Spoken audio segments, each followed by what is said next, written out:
Alam mo ba kung bakit may mga creators na kahit marami kang kapareho ng niche, sila pa rin ang pinipili? Hindi dahil sila ang pinakamagaling, kundi dahil sila ang pinakatumatak. Ito ang tinatawag na identity lock-in effect. Ibig sabihin, sa isip ng audience mo, kapag may isang topic, ikaw agad ang pumapasok sa isip nila.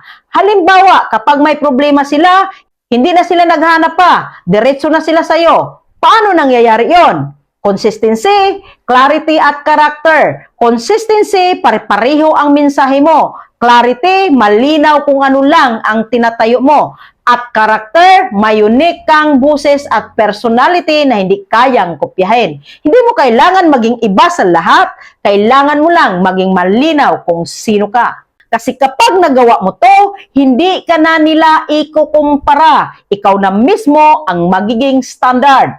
Ano sa palagay mo? Paki-comment mo and see you in the comment section.